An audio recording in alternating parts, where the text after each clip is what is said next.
Gabriel, cheers. Good afternoon. Thanks for joining me tonight. This is a pleasure that I don't always have. I'm not as bearded or ruggedly handsome as Chris, but I hope it'll do. Certainly not as bearded. Now come with Binny's. Really great to have you, and I'm actually especially glad because I'm interested to hear what you're kind of seeing in the stores. But as people join in, let me introduce myself. My name is Alicia Barrett. I do wine education for Binny's. I've done many of these virtual tastings, so perhaps you've seen one. It's good to have you back. But tonight I have the honor of having Gabriel, our wine manager in Lincoln Park, our flagship location, and certainly one that loves Beaujolais. So Gabriel, thanks for coming on. Yeah, thanks for having me. Before we get into the wines tonight, we're gonna talk about the region. We're gonna talk about winemaking and share kind of 4 of our favorites right now. But I wanted to first open, Gabriel, and just see kind of your perspective right now on the region, because I wish I could say it's kind of this undiscovered place, because that's what we said, a few years ago, right? And now I feel that the wine drinkers across America have really caught on to the fabulous wines of Beaujolais. And so what are you seeing? You've been at Binny's now a while. What are you seeing in Lincoln Park? What are customers saying? Yeah, I mean, the lid is off. I think you could track it back to maybe 5 years ago when we were starting to just see a few, more appellations be represented, a few more crus be represented, broader range of producers available to us. But these days, I mean, especially right now, between the last two vintages, like I said, the lid is off. We've been carrying a great representation of not all crus, but most crus. And producers, we're keeping some core cult favorites alive on our shelves. We're keeping good allocations available to customers. Various formats, which is always fun too. We got some Guy Breton 3 liters, some Marcel Lapierre Magnums around. So it's always, and even in Chicago too. I think you mentioned in a sidebar how, it's not just a pub wine, but I think even more excitingly, you could find Beaujolais by the glass these days. You could find Cru Beaujolais by the glass these days. I think that's really exciting. Yes, actually, when my Seattle days, when I lived in Seattle, I frequented this wine bar that was famous for having all 10 crus by the glass. It was exceptional. So, well, let's get into it, folks. As always, if you have any questions tonight, please feel free to pop those in the chat function or the Q&A feature, and we'll be sure to answer those. I want to start out too, because we talk about a lot of wine regions over the course of the year, and you might be thinking, well, Alicia, you always say you love everything, but it really is not kind of just me who is in love with Beaujolais, and not just Gabriel, but some really prominent folks as well in the wine space, and you can see some of those here, from Tim Atkin, Master of Wine, commenting on how it's kind of undervalued for the quality that you get, Jancis Robinson alluding to a similar kind of notion of quality for price, and Eric Asimov from New York Times as well. So some really brilliant wine minds of the world endorsing Beaujolais. So we hope you too are drinking along tonight. The region itself, by the way, a really rich history. And the Romans were actually the first to develop the viticulture and name the cru Julianas, which we're not tasting tonight, but we do carry some. So do check that out. Most likely in reference to Julius Caesar. And that's kind of the historical origin of the vineyard. You'll see its location here just north of Lyon, just south of Burgundy. No surprise, kind of the tide of gastronomy, Lyon arguably kind of the culinary capital of the world. And for some perspective, Beaujolais is kind of about the size of Napa Valley. Grape varieties, what I love about Beaujolais, which, Gabe, I'm sure you enjoy too, because with many other regions of the world, there are kind of all these different varieties to remember and blends to take note of. But in Beaujolais, right, quite simple. Yeah. Nice. Do what you do and do it well. Yes, exactly. Yeah, they've zeroed in on it. And Most of the plantings, of course, Gamay, but we can't leave Chardonnay out, especially in the very north of the region where it sits right up next to Burgundy. We do see some Chardonnay, and it's quite beautiful where the limestone soils kind of tend to creep down.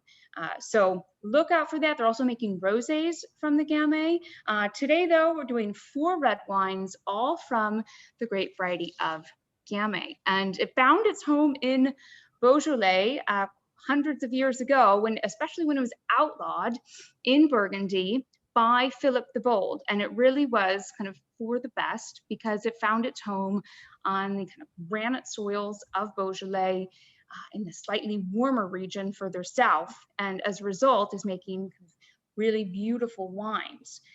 As a grape, it's pretty kind of highly kind of fertile, and you need to control yields, but when it's done well, and that's kind of I think one point that separates kind of really top quality producers, controlling those yields so we get more kind of concentration in each of these berries. So Gamay, actually I looked it up today, Gabe, a parent of Gamay is Pinot Noir.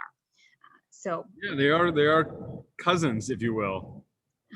So we do have some relation. You'll notice that kind of red fruit quality that's similar with Pinot Noir, the elevated acidity that we're about to taste through. And it produces wines that are everything from kind of light and kind of cheery and fruity, all the way through to kind of savory, structured, kind of long-lived examples. And I think we have that tonight from glass 1 to 4. We really kind of span that kind of flavor profile and structure. And so if you are tasting along, by the way, please start, Gabriel, go ahead and start tasting for us. We are going to start with a Beaujolais-Villages. So, why don't we talk Beaujolais-Villages first, and if you want to introduce this great wine, we'll come back to winemaking after we taste. I'm thrilled we picked this wine and this producer, Jean Foillard. The winery is now run and managed by Jean and Agnes, who took over after their father in 1980. But Jean really was following the teachings of Julius Chauvet in this kind of traditionalist sense. And it's been coined that it was Jean Foillard, it's Marcel Lapierre, Jean-Paul Thivenet, and Guy Breton that really carry the torch for this traditional style. So even going back a few years before we were having an aggressive natural wine selection, these producers were the ones that were, most commonly, like we would take customers there more frequently when people asked for those styles of wine. You'll find that the Foillards have great holdings all throughout Beaujolais. Their Morgons are very sought after. But their Village, I think, is just incredibly approachable at a whole $23. I think that its complexity, but yet its approachability is something that you can turn any wine drinker into. From your Apothic Red to your DRC customer can enjoy a glass of this, and in any setting as well. That says a lot right there. Apothic Red to DRC. So quite a wide tent. But I agree, and a lot of times in my classes I highlight wines just like this that are the exact wine. If you can hold up the bottle, Gabe, that'd be awesome. Oh, sure. The exact wine to bring when you're going to a small kind of dinner party and you're not sure what they're going to serve, and you're not sure maybe the wine preferences of the group. To Gabriel's point, this is going to be your wine. It has so much kind of lovely red fruit and nice concentration to it, but you get kind of like that underbrush kind of earthy kind of dampness to it, leafy like savory note too that comes through, that really adds a layer of complexity. So far from austere, it's still it wraps itself into this very inviting package. Mm-hmm. Does see some whole cluster fermentation. It sees some conquering tank. Vines aged from 20 to 50 years old, so it's no spring chicken in terms of that sense. It's being sourced mostly from the Villes Morgon, Lancy, Saint-Amour, and Saint-Annie-la-Verne crews there. And going back to that whole natural wine movement, again, these, Jean Foillard and the other three mentioned are the pioneers of, native yeast, no filtration, minimal amounts of SO2, really only when necessary, just enough so it doesn't blow up on its way over here. And yeah, just very strict management in the vineyards as well, harvesting nothing but the best grapes, which also adds to relatively low yields, which is good, and low production, but that's fine because we get the best possible product even from their entry-level offering. So the commitment to quality is there throughout. Yeah, and Beaujolais is exporting about 40% of their production, and so that's why, one reason why it is accessible to you here in the United States. We are a huge market for them, definitely within the top three. We sit kind of around the UK and Japan. We love the wine and bring a lot of it in. So, well, this is Jean Foyard's Beaujolais-Villages. We'll throw a slide up at the end with all the wines we're tasting tonight, but a nice representation of this Beaujolais-Village. And as Gabriel kind of mentioned this kind of whole bunch fermentation, I do want to just spend one moment on winemaking. And you may have, if you're kind of into wine, you might kind of associate Beaujolais with a winemaking process called semi-carbonic maceration. We're going to nerd out for a second, but also know that many are pursuing kind of I want to say traditional, but it's kind of not traditional in this region, but the rest of the world, kind of more standard kind of fermentation practices. So a couple options at play. But to briefly describe one of the most common, the semi-carbonic, which adds to that kind of fruity, kind of really aromatic, kind of nice, crisp, fresh wines. You kind of get this visual here, but essentially the bunches are hand-picked, which they are kind of throughout the region, not by law, but most people will handpick, as was mentioned, and they'll go ahead and place those bunches in their vats without removing the stems.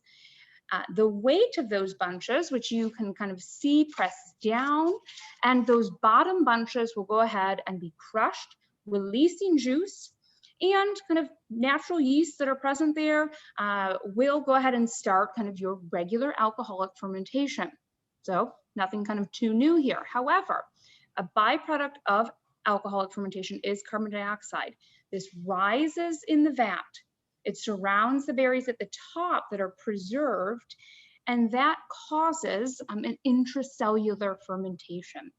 And this is where the kind of intense fruitiness comes from.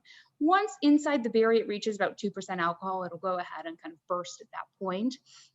But that's how we get all of the concentration, all of the fruitiness. That's how we get the color extraction, but without as much tannin. And you'll typically find that with a lot of the Beaujolais on our shelf, that kind of lower degree of tannin. But as mentioned by the kind of the wide variety and some of these crus that we're getting in now, a lot of them, especially if they kind of go kind of in the more kind of standard winemaking practice, they'll go ahead and they'll have some structure.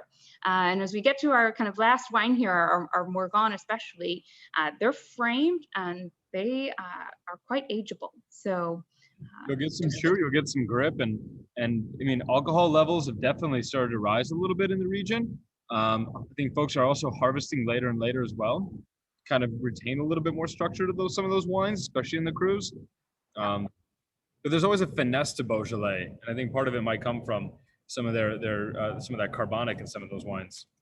Yeah, I completely agree. That is throughout all styles really that are coming. All right, so we are going to take kind of a journey now through the wines that we have, and just to kind of give you a point of reference here. Now, most of what we call these crus, if you kind of think of a pyramid, they're sitting at the top, and there are 10 of them, as we mentioned, and you'll see they're situated here to the north of the region. We find a lot of kind of granite, schist soils here.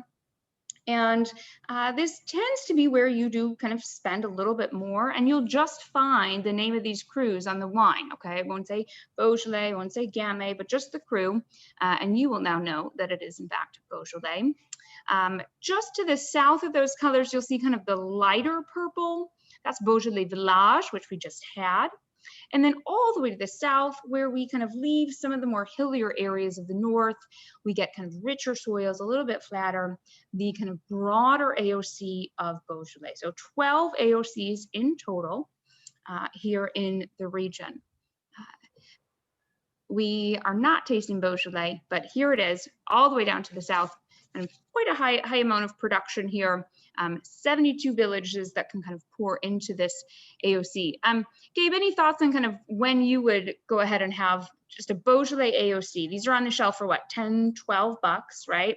Yeah, these are summertime wines. These are picnic wines. These are put it in a Go Vino, chill it down, throw an ice cube in there. Who's gonna get mad at you? These are the everyday consumption wines, and they're ones that you can lean on for typicity of the varietal and the region, but also the quality is very, very consistent in these wines. But yeah, when you just got a hot day and you got a taste for red, this is when these come in. Yes, yeah, I can. If any of you know Gabriel in our Lincoln Park store, he recently kind of broke his foot or something like that. But you know, I can just picture Gabriel wheeling around his neighborhood with his glass of Beaujolais, just on the ready in these 90 degrees. Out there, out of a I actually have one of those little like Boy Scout little saddle kind of what do you call it? I wasn't a Boy Scout. I don't know what they have. Pouches of water, canteen type things. I haven't in my head. I didn't translate it right. Davy Crockett something or another. All right. So if you go camping, another great wine. Yeah. All right. Continuing on, there's that kind of Beaujolais-Villages that I mentioned, and kind of the lighter purple, a little bit kind of fewer hectares here devoted to it. Typically kind of maybe one step up, if you will, in kind of the concentration and you know, a little bit of a capacity here to age. And certainly this Vineyard that we had can do that. And those flavors will really develop into the more kind of savory, earthy aromas. So Beaujolais-Villages. But our next wine rather, and our first cru is going to be Chenas. So here up top, and Gabriel, I'll let you introduce the wine. I'll kind of start tasting if that's all right. But this one we've had for a little bit here on the shelf. And as you see, kind of, you know, a pretty small cru and not one that you're going to get kind of a huge offering because not much is produced. So when you find it, definitely a gem to grab onto. Yeah, find it and buy it. Chenas is the smallest cru in Beaujolais. In this particular bottling from Piron and Lamelus is coming from another icon, actually two icons, if you will. Dominique Piron is definitely a heavy hitter in the category, in the region. And actually, we're gonna taste a wine later down the line that was made by a winemaker that previously cut their teeth in winemaking with Dominique Piron. But this is a partnership with Christian Lamelus, whose family owns a 3 Michelin star restaurant by the last name, Lamelus. But getting back to the juice here, average age is in around 60 years for the vine, which is pretty significant. And actually, that's kind of a consistency that we're going to find over the next few cru wines that we have are these old vine cutting. I mean, this is really unheard of, especially coming, even in France, even looking at, say, Bordeaux, even looking in Burgundy, 60 years is still a significant amount of time for an age of a vine. Still looking at partial semi-carbonic maceration. You're still looking at sustainable agriculture practices. And that also goes into the winery as well. Minimal amounts of sulfites when they can. Just really a full, pledge towards sustainability every way they can. And yeah, this is the idea behind this wine is to showcase those granite soils, but also the quartz crystals that kind of lie on a bed over those vineyards there. It was just a few years ago, they did a soil study all throughout Beaujolais, and I'll, spare you from the map of all the soils that they found. But the point is they found a lot. And, I'm simplifying a lot by just saying granite in the north and kind of richer in the south, but dozens and dozens of different soil types exist here, allowing for this diversity of representation in the wine. So this, you'll see on the bottle, as Gabriel mentioned, kind of named after these kind of quartz kind of crystals in the soil.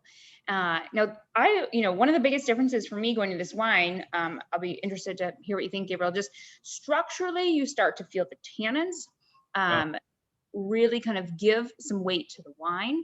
You also see kind of the fruit that a little more kind of brambly, a little darker, a little bit richer, and still that kind of woody, earthy quality that we kind of picked up earlier. Yeah, by no means was the first wine meek, but this is definitely ramping things up in a big way. Like you said, structure, acidity is big on this too. Alcohol is a lot more present and kind of lingering around the back end for me there.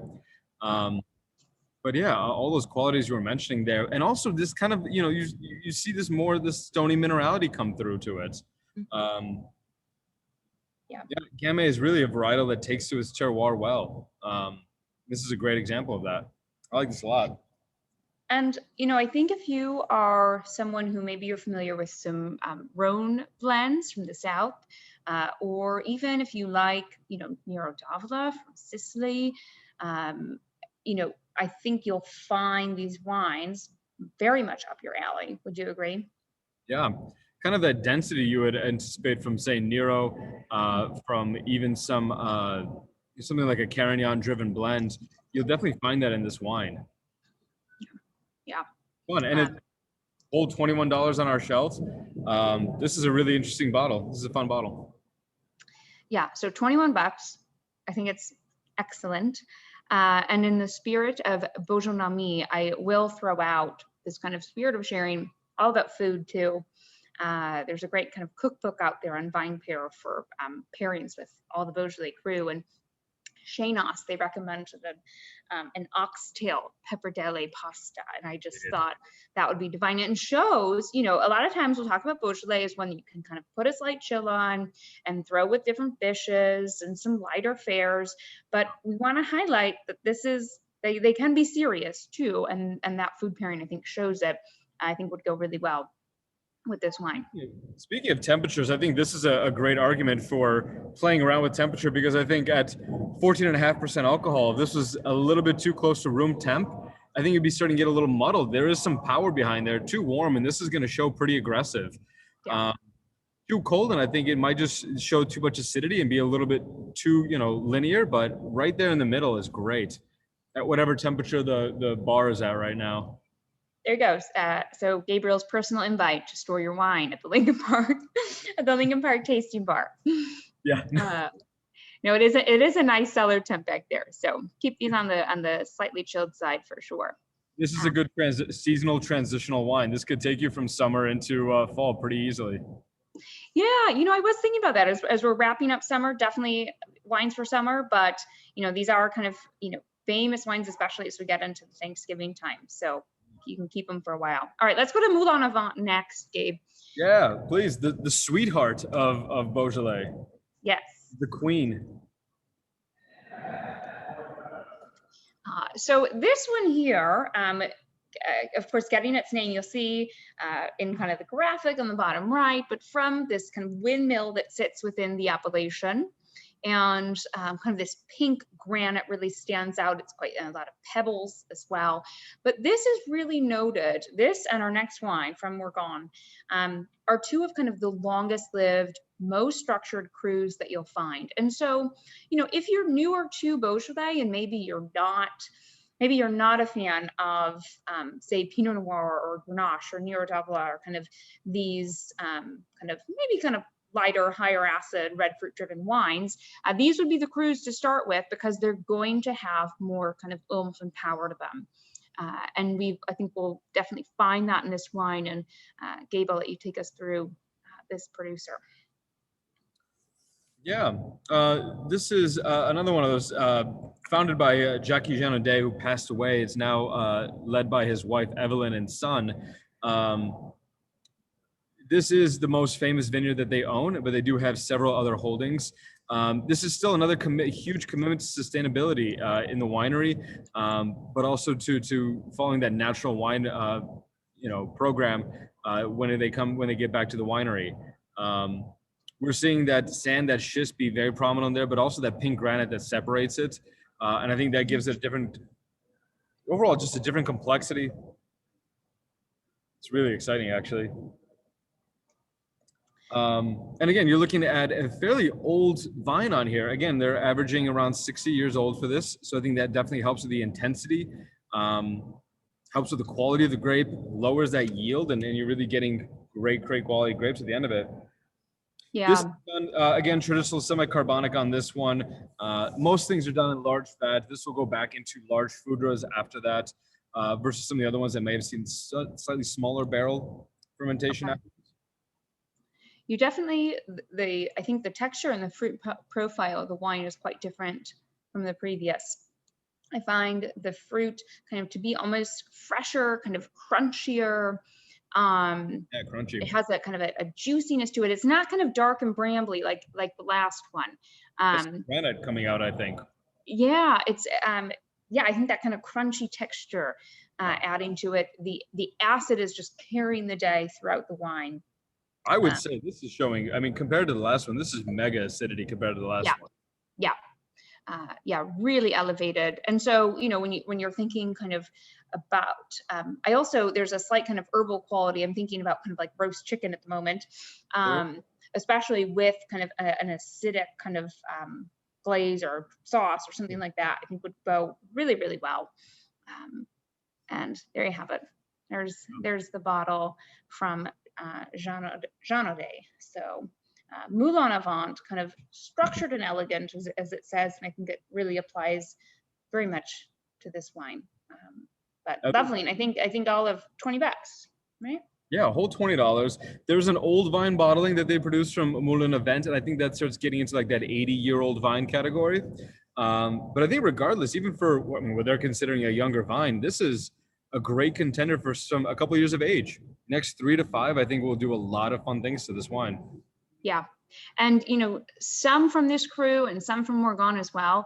We're talking age ranges of like up to 10 at least years. And so, you know, I haven't yet been kind of patient enough or kind of frankly in the wine industry long enough to lay down a bottle of Beaujolais for 10 years, but I have some put away, and that is my goal, to see how these evolve. So I've been naive in my youth to think that I should only be drinking these young and same, just have not had the patience to lay down any Beaujolais. Well, and because they're so good, it's not like you open it and you're like, oh man, I opened it too early, and you kind of just regret it because it doesn't taste as good. I mean, it's just delicious stuff regardless. Gratification right off the bat, yeah. Yeah. All right, let's go and finish with our Morgon, which I'm super excited about. We just got this one in, I believe, right, Gabriel, not too long ago? Yeah, they also under the same holding. So this was purchased by the Jadot family in 1996, but it's been in production much longer than that. But we recently picked up a Moulin-à-Vent and a Morgon from Jadot. I'm sorry, Chateau des Jacques. Yeah, so this is owned by Jadot. Correct, owned by Jadot, but Chateau des Jacques. This is their Morgon, somewhat new to our shelves here. And again, a very kind of solid, bold style of Beaujolais. And when I, you know, tasted this earlier when I poured it, this to me was the most kind of savory of the bunch, and kind of super peppery, super earthy, a little bit of like a meaty kind of gamey quality to it, right? You could almost liken these into almost like a côte rôtie kind of styling with that kind of. Yeah, and you know, côte rôtie in the Northern Rhone, we're thinking about the pepper, the kind of the olive brine, the smoked meat that Syrah contributes to wine, and I very much get that.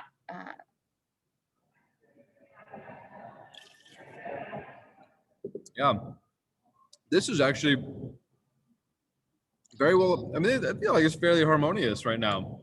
Acidity is still up there. Tannins are very sweet. They're up front.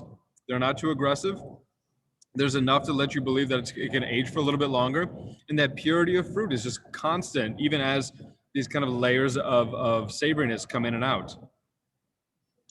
And especially as we're, you know, we talked about kind of wrapping up summer, but because of those savory qualities, you know, think about grilled vegetables, think about grilled salmon, you know, think about pulling out some of those kind of spices and kind of peppery qualities, even kind of roasted lamb and things like that, I think are definitely right up the alley of this wine.